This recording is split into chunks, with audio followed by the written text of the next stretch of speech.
12-year-old prodigy expelled from school. In the coastal city of Brighton, where the salty air blends with the history of a city rich in culture, a 12-year-old girl walked through the halls of a school that seemed to promise her a bright future. Sarah Bennett, a girl with an overflowing intelligence, was known for her ability to excel in her studies.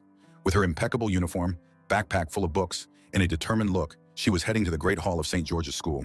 That morning was special. It wasn't just any day. The prestigious National Young Talent Contest was being held, and everyone knew that Sarah was the favorite to win. From an early age, Sarah had shown an amazing ability to solve problems in logic, math, and general knowledge. Her presence in the classroom had earned the admiration and, in some cases, envy of her classmates. As she walked down the hallway, her peers watched her, some with looks of respect and others with silent resentment. Sarah had worked hard to get where she was, but not everyone understood the sacrifices behind her achievements. Emma, her best friend since childhood, intercepted her just before she entered the hall. "Good luck, Brainiac," Emma said with a mischievous smile, trying to ease the tension she knew Sarah was feeling. Sarah returned a nervous smile, feeling a mixture of nerves and excitement inside.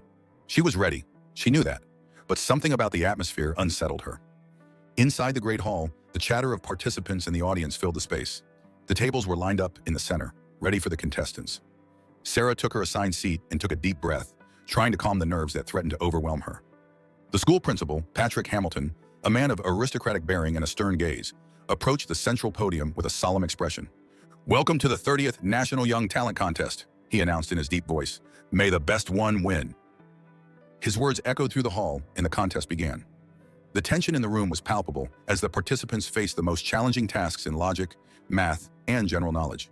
Sarah shone in every test, standing out for the speed and accuracy of her answers. With each challenge overcome, the audience held their breath, knowing that the title was within Sarah's grasp. However, just before the final test, something unexpected happened. Principal Hamilton interrupted the contest. His face, usually neutral, now reflected a mixture of disappointment and contained fury. "I regret to inform you," he said in a tone that chilled everyone's blood, "that we have discovered a case of cheating." Murmurs spread through the hall like an uncontrollable wave. Sarah, surprised, looked around, not understanding what was happening.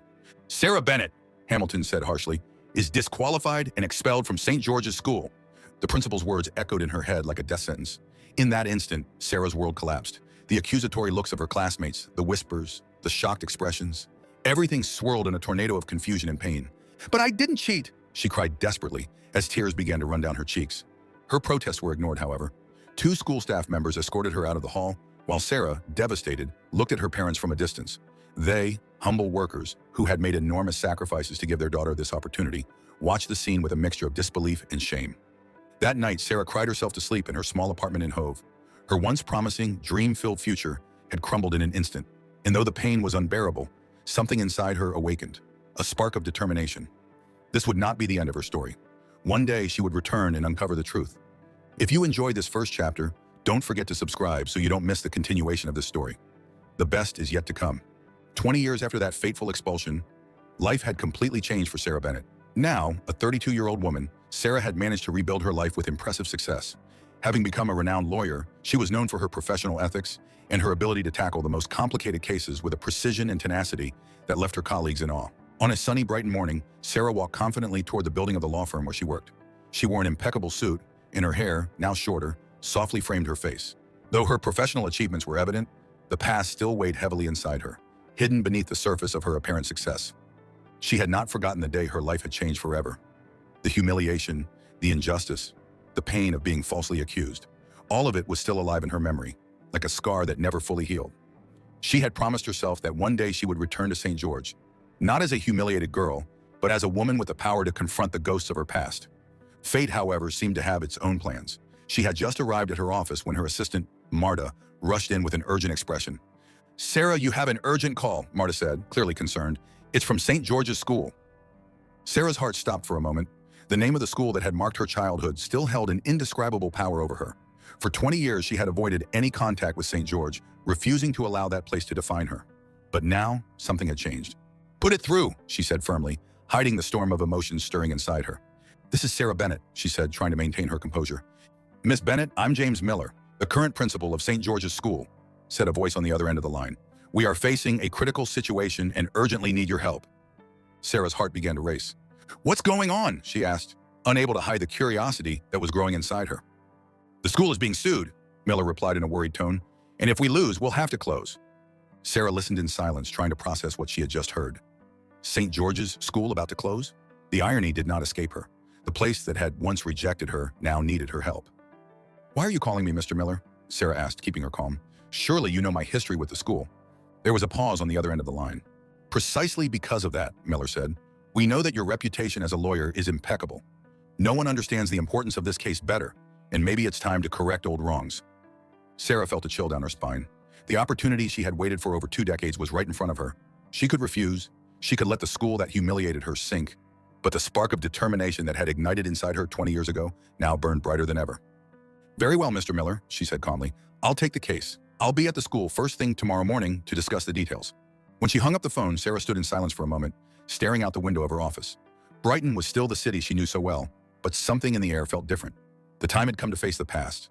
The next day, the sun was just rising over Brighton when Sarah parked her car in front of the imposing St. George's School building. 20 years had passed since she had last crossed those doors, but the memory of the place was as fresh in her mind as if it had been yesterday. The school's tall columns, well-kept gardens, and stone facades still stood as witnesses to the past she had tried so hard to forget. Sarah took a deep breath, trying to calm the storm of emotions swelling inside her. She felt like that 12-year-old girl again, nervous and insecure, but she was no longer a child. She had grown, she had fought, and she had become strong and respected. Even so, the weight of the past made her hesitate for a moment. "Come on, Sarah, you're not a kid anymore," she told herself, straightening her shoulders and walking confidently toward the entrance. The interior of the school hadn't changed much since the last time she had set foot in it. The same hallways, the same decorated tiles on the walls, and that scent of old books still lingered in the air. Sarah walked toward the secretary's office, where a middle-aged woman greeted her with a smile. "Good morning, I'm Sarah Bennett. I have an appointment with Principal Miller," she announced calmly. The secretary looked at her with a mixture of curiosity and recognition. She probably knew her story, though she said nothing. "Of course, Miss Bennett. The principal is expecting you. Follow me, please." Sarah followed her down the hallways, noticing the stares from some teachers and students. The murmurs followed her like a distant echo. It wasn't surprising. After all, how could they forget the prodigy girl who was expelled for cheating? Even after 2 decades, it seemed that the school had not forgotten her story. When they reached the principal's office, the secretary gently knocked on the door. "Come in," a voice said from the other side. Sarah walked in and came face to face with James Miller, a man in his 50s with graying hair and a worried expression. He stood up from his desk and extended his hand. "Ms. Bennett, thank you for coming," Miller said sincerely. "Please, have a seat." Sarah sat down in front of the desk, carefully observing the office. On the wall hung a framed photograph of the faculty from years ago. Among them, she recognized the former principal, Patrick Hamilton, the man who had been responsible for her expulsion. "I see you've noticed the photograph," Miller said, following her gaze. "Patrick Hamilton retired a few years ago. He was the one who recommended me for the position." Sarah nodded, storing that information for later. She knew that at some point she would have to talk about Hamilton, but for now, her focus was on the lawsuit. "Mr. Miller, let's talk about the case," Sarah said, crossing her legs with a professional demeanor. "What exactly is threatening the school?" Miller sighed deeply, as if the weight of the world were on his shoulders. "It's a class action lawsuit, Ms. Bennett. A group of former students is alleging that the school covered up cases of bullying for years. If they win, the damages will be enormous, and the school won't be able to handle it. We'll have to close." Sarah frowned, processing the information. "And do they have proof of these alleged cover-ups?" she asked, trying to analyze the situation from all angles. "That's the most troubling part," Miller replied, lowering his voice. "It seems someone provided them with internal documents that, according to our records, were destroyed years ago." Sarah felt something click in her mind. Could there be a connection between those documents and her own expulsion? She decided not to reveal her suspicions, at least not yet. "I'll need access to all the school's records, Mr. Miller," Sarah said with determination, "and I want to talk to all the teachers who were here 20 years ago." Miller nodded, though Sarah could sense some doubt in his eyes. "Of course, you'll have everything you need. But Ms. Bennett, I have to ask, are you sure you can handle this case objectively, given your history with the school?" Sarah stood up and looked him straight in the eyes.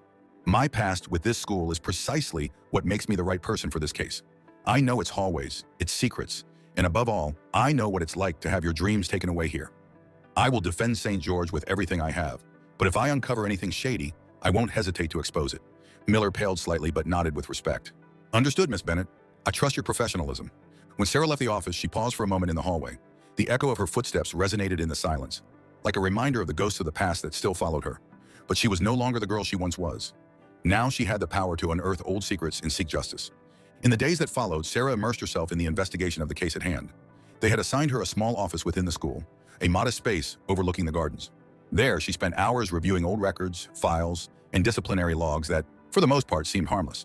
But Sarah knew that the answers she sought were there, buried among pages of data that, at first glance, didn't reveal much.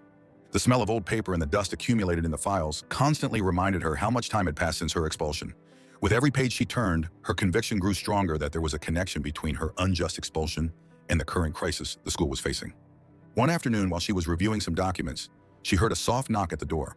When she looked up, she saw a woman in her 60s timidly peeking through the door. She had gray hair tied up in a bun and a kind look in her eyes. "Sarah, I'm Alice Turner. I don't know if you remember me. I was your literature teacher," said the woman with a warm smile. Sarah immediately stood up, surprised to see one of the few people she had trusted during her time at the school.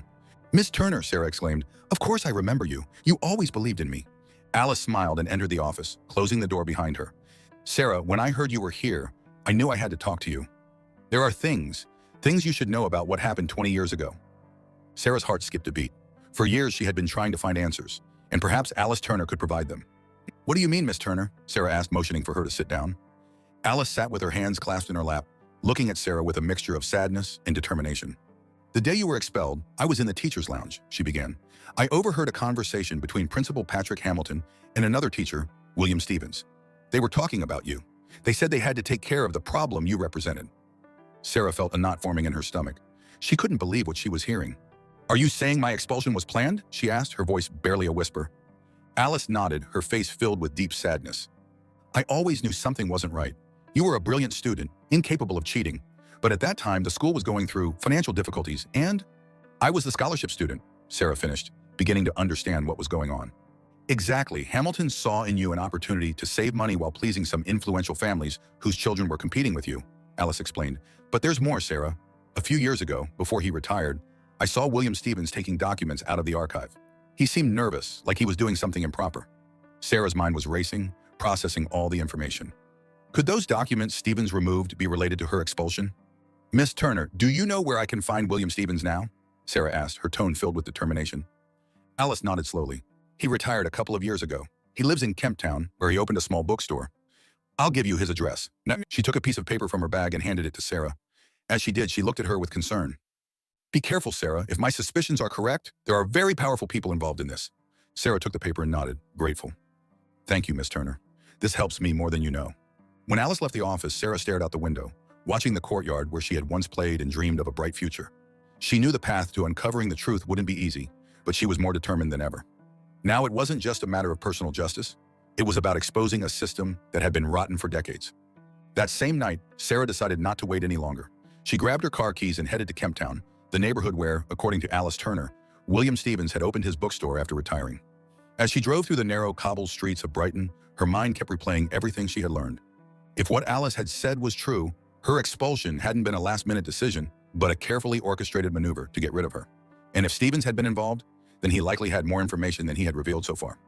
When she arrived at the small bookstore in Kemptown, Sarah parked the car and observed the place from a distance. The interior lights were on, and through the shop window, she could see the figure of an older man arranging some books. The sign on the door indicated that the store was closed, but that didn't stop Sarah. She took a deep breath and approached the door, knocking firmly. The man, who was clearly William Stevens, slowly approached the door. At first, he squinted to see who it was, but when he recognized Sarah's face, his expression changed completely. It was as if he had seen a ghost. With trembling hands, Stevens opened the door. "Sarah Bennett," he murmured, a mixture of surprise and concern in his voice. "I suppose this day had to come." "I think you and I have a lot to talk about, Mr. Stevens," Sarah said bluntly, her voice filled with determination. Stevens nodded, resigned, and invited her into the bookstore's back room. The place was cluttered with books and papers, giving it a disorganized feel, but Sarah wasn't distracted by the surroundings. She had come here to get answers, and she wouldn't leave without them. They both sat down, and for a moment, the silence between them was overwhelming. Sarah watched him closely, noticing the weariness in his face and the worry lines on his forehead. "Mr. Stevens," Sarah began, not wasting time, "I need you to tell me the truth about what happened the day I was expelled. I know there's more to this, and you know it too." Stevens sighed deeply, as if the weight of the years were pressing down on him. "Sarah, I never thought I'd have to face this," he began, running a hand through his graying hair. "But I suppose the past always catches up with us, doesn't it?" Sarah watched him patiently, waiting for him to continue. "It all started a few months before the contest," Stevens continued. "The school was going through a delicate financial situation. Patrick Hamilton was desperate to secure financial support from some powerful families, and you, Sarah, were a threat to the system he had built." "A threat?" Sarah repeated, incredulous. "Yes, a threat," Stevens said, looking her in the eye. You see, for years, the school had favored the children of the wealthiest and most influential families. Their grades were inflated. They were given undeserved awards. But you, with your natural intelligence and work ethic, were exposing all of them. You were too good for them to compete with you fairly. Sarah's heart raced as she listened. Everything was starting to make sense. So my expulsion was a calculated decision? She asked, already knowing the answer. Stevens nodded, his face full of guilt. Exactly. Patrick Hamilton saw an opportunity to kill two birds with one stone.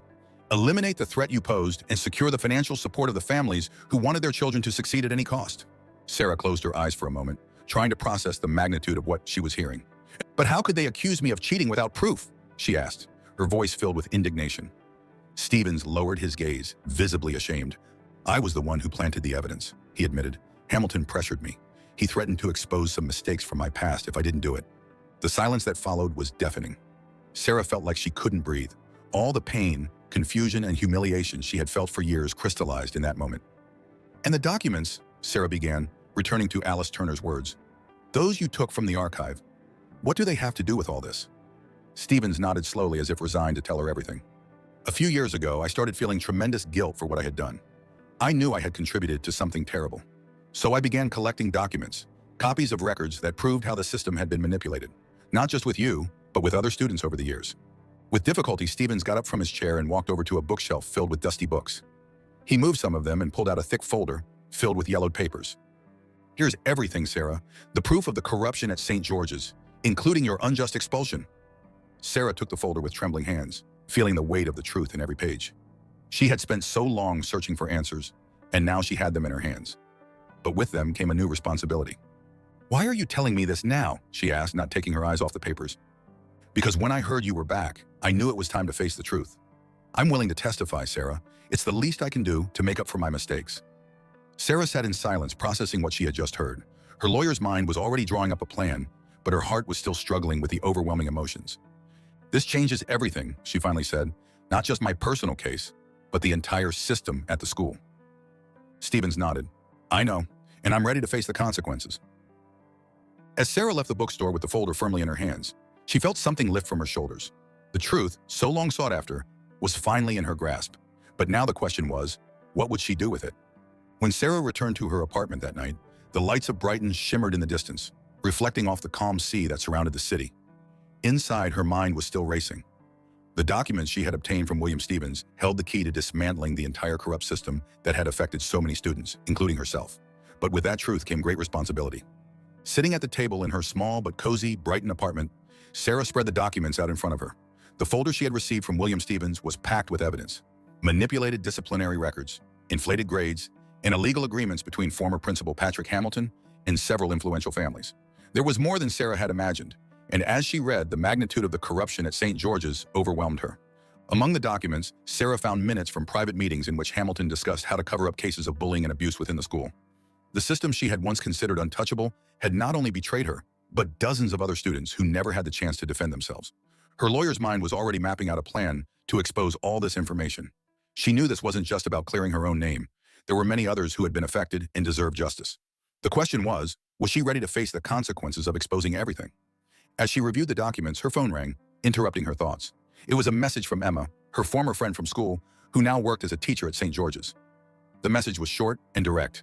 Sarah, I heard you're investigating the case. Please be careful. There are people who don't want this to come to light. Sarah frowned as she read the message. Although Emma had always been a close friend, their paths had diverged after the expulsion. They had exchanged a few messages over the years, but contact had been minimal. Knowing that Emma was worried about what Sarah might uncover only added more weight to the situation. She stood up and walked to the window. From there, she could see the twinkling lights of Brighton in the distance. As she looked at the horizon, she thought about all the students who had passed through the school, trusting that St. George's would offer them a fair and honest education. She knew she couldn't turn back. How could something so rotten stay hidden for so long, she wondered. And even more unsettling, how many people within the school knew what was happening and chose to remain silent? That night, Sarah barely slept. The pages of the report continued to stretch before her closed eyes, and Emma's words echoed in her mind. The next morning, Sarah woke up early with the first rays of sunlight streaming through the windows of her apartment. She knew it was time to act. With Stevens' documents at her disposal, her next step would be to confront James Miller, the current principal, and make sure he was also aware of the depth of the corruption. When she arrived at St. George's, Sarah felt the weight of the atmosphere. The teachers and students who saw her pass by watched her with looks full of curiosity, even uncertainty. The news that Sarah Bennett, the expelled alumna, was investigating the case had begun to spread through the school's halls. When she reached the principal's office, James Miller greeted her with a worried expression.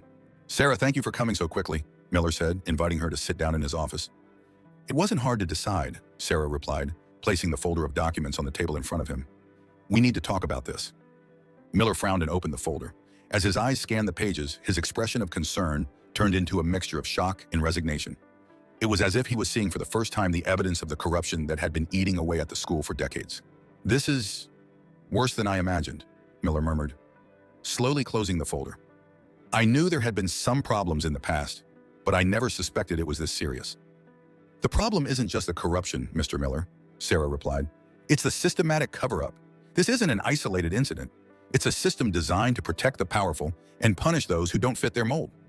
Miller looked at her, speechless at first, but then nodded gravely. "You're right," he said in a softer tone. "What you've uncovered must come to light. The problem is, if this goes public, the school won't survive. The wealthy, influential families involved will do everything they can to protect their interests." Sarah understood the implications, but she couldn't afford to back down now. "Mr. Miller, this isn't just about St. George's. It's about all the lives that have been affected by this system. I can't allow things to continue as they are. We need transparency, and the school must take responsibility," Sarah said firmly. Miller nodded again, this time with more conviction. "You're right. What's the next step?" "We need to release this information strategically," Sarah replied. "If we reveal everything at once, the people involved in the corruption will try to destroy us before we have the chance to act. We have to make sure the evidence reaches the press, but also the authorities, and we can't do it alone." Miller and Matthew exchanged a look, understanding the gravity of what was coming. They knew they were about to face powerful enemies. That afternoon, as Sarah returned to her apartment, her phone vibrated with a notification. It was a message from Isabel. "Be careful. They're starting to ask questions about you." The message was vague, but Sarah understood its meaning. The people they were exposing were starting to take notice of their moves. She knew Isabel was taking a considerable risk by helping her, but she also knew she couldn't stop now. That night, as she reviewed the documents once again, Sarah couldn't shake the feeling that time was running out. She was getting closer to the truth, but also more exposed than ever. With Isabel's help and her contacts in the media, Sarah and her team decided to make a controlled leak of the information. The goal was to draw public attention without revealing all the details at once. The journalist handling the investigation was someone they trusted, known for his ethics and ability to uncover large-scale corruption cases. The first article was published under the headline, "Corruption at St. George's. Former students accuse the school of academic manipulation and unjust expulsions." The article detailed some of the stories of former students like Matthew, Claire, and others who had been expelled under suspicious circumstances. While no specific names of the perpetrators were mentioned, the article hinted that the corruption at St. George's had been going on for decades, affecting hundreds of students. The impact was immediate. Local media began echoing the news, and soon it became a topic of conversation throughout the city of Brighton. Parents of current students demanded answers, and social media was flooded with comments and speculation about what had really happened at St. George's. However, along with the media attention came the first reprisals. Sarah began receiving anonymous emails filled with threats. Some were vague while others were explicit.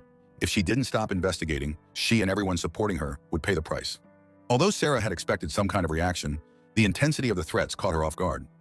She knew the people behind St. George's wouldn't stop at anything to protect their secrets. The following days were a whirlwind of chaos. The news about the corruption at St. George's kept appearing in the media, and more former students felt motivated to speak out. However, the threats against Sarah and her team also intensified. One afternoon, as Sarah returned to her apartment, she noticed something strange as she approached the door. At first, she couldn't pinpoint what it was, but when she got closer, she saw that the door had been forced. Her heart sank. She entered cautiously, seeing that everything in her apartment was ransacked. Papers, books, and personal belongings were scattered across the floor. Someone had gone through the place.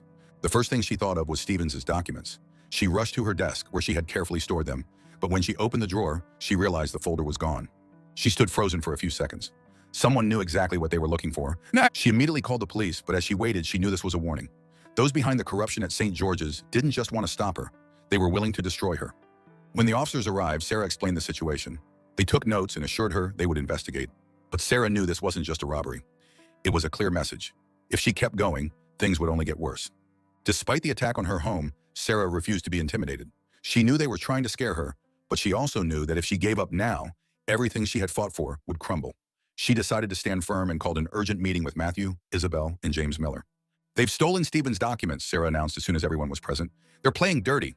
Miller and Matthew looked at her with concern, while Isabel crossed her arms, clearly angry. "We knew they wouldn't stop," Isabel said, "but we can't let this stop us. If they've stolen the documents, It's because they're afraid of what we could do with them. We need to take the next step, Matthew added. We can't wait for them to decide our next move. Sarah nodded. Although that they had lost the original documents, they knew what they contained, and they still had the testimonies of the former students who had decided to speak out. They decided to contact the trusted journalist again and make a second, more explosive leak. The next article was much more damning. It detailed not only the academic manipulation, but also the corrupt financial ties between Patrick Hamilton and several influential families in Brighton. While the names still weren't revealed, the article hinted that it involved high-profile people in the city. The publication caused a storm. Local authorities were forced to issue statements, and Brighton's police announced they would open a formal investigation into the matter. For the first time in decades, St. George's found itself at the center of a public scandal. The tension in Brighton reached its peak. The media were in a frenzy, and the families involved in the corruption began pulling strings to try and control the damage. However, Sarah and her team were determined not to let it all come down to another cover-up. One morning, Sarah received a call from James Miller. His voice sounded grave. "Sarah, you need to come to the school immediately. Something big is about to happen." When she arrived at St. George's, Miller led her straight to his office. Inside, waiting for her, was a group of men in suits whom Sarah recognized immediately. They were lawyers, representatives of the most powerful families in Brighton. One of them, an older man with carefully combed gray hair, stood up to speak. "Ms. Bennett," he began in a diplomatic tone, "we are here to reach an agreement. We know you are in possession of delicate information regarding what occurred at this school. We are willing to offer you significant compensation if you agree to stop your investigation and withdraw the charges." Sarah looked at them with disdain. She knew exactly what they were doing. They were trying to buy her silence, as they had done with so many others over the years. "I'm not interested in your money," Sarah replied coldly. "I'm interested in the truth." The man smiled slightly, but his eyes were cold. "Think carefully, Ms. Bennett. What we are offering is an opportunity to avoid a war you cannot win." Sarah held her gaze firmly. "I'm already in this war, and I'm not going to surrender." The lawyers exchanged glances before standing up. "Then so be it," the older man said before leaving. As they walked out of the office, Sarah felt more determined than ever. She knew it wouldn't be easy and that the days ahead would be filled with challenges, but she wouldn't let those men intimidate her. When the lawyers were gone, Miller approached her. "It wasn't easy for me to bring them here, but I knew you had to see how far they're willing to go." Sarah nodded. "Thank you, James. I know." She knew the worst was yet to come, but she also knew she wasn't alone in this fight. In the end, the truth came out. The corrupt system at St. George's was dismantled, and many of those responsible faced legal consequences. Sarah achieved what she had set out to do, not only to clear her name, but also to dismantle a network of corruption that had affected so many people. St. George's School, though wounded, survived. Deep reforms were implemented, and under the leadership of people committed to transparency, the school began a process of recovery. As for Sarah, she had become a symbol of justice, not only for the former students of St. George's, but for the entire city of Brighton. The fight had been arduous, but in the end, the truth prevailed. Thank you for following this thrilling story full of twists and turns. If you enjoyed it, don't forget to subscribe and leave your comment. See you in the next story.